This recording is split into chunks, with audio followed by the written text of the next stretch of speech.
Okay guys, we are up here on the new unit and we need to get into this. We're doing the hard start capacitor now. We need to do, whoops, that's my screwdriver.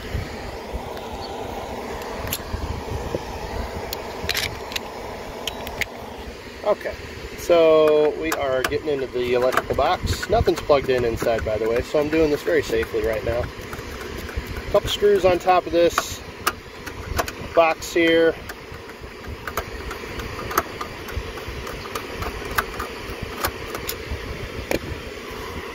I like taking a towel up here with you, maybe a blanket, a moving blanket or something. It just keeps some of the undue wear and tear off the roof if you're setting things around.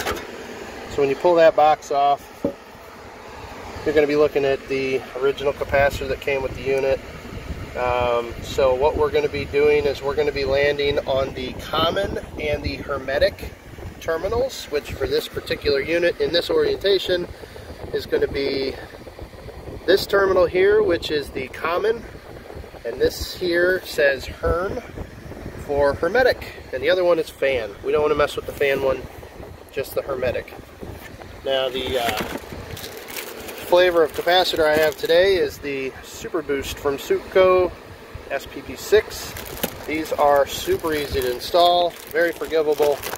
There's 2 wires on it. That's it, 2 wires. And they're not polarity sensitive, so it doesn't matter which one you land on which terminal here on this cap, that's where it's going to be. Now, what I've done and what I will do, and I'll rejoin you after this, is I basically mount mine there, and on this box I will drill 2 holes on the side for a zip tie to go around this, and I'll drill a hole right up top here, and that's where my wiring is going to go through.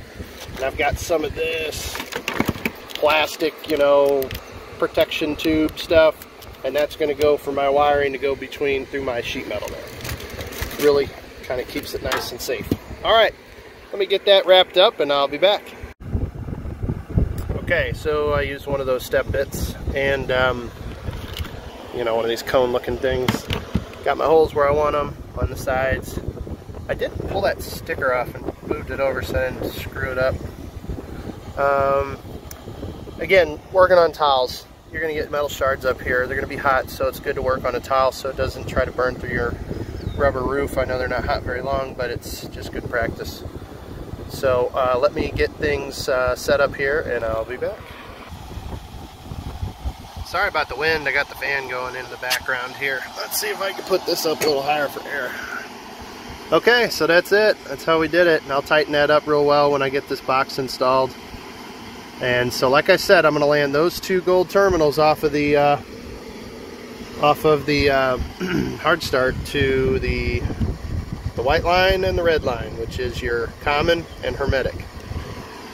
And that's it. Once those are plugged in, I can slap the cover back on, put the 2 screws down, cinch up that zip tie, cut off the extra, and it's done.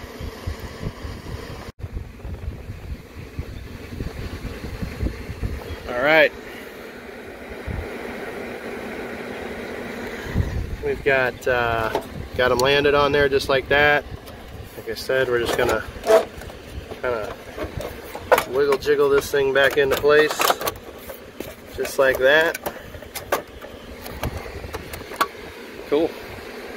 And I'll put the screws in the top, cinch that up, cut the extra off, and we're done.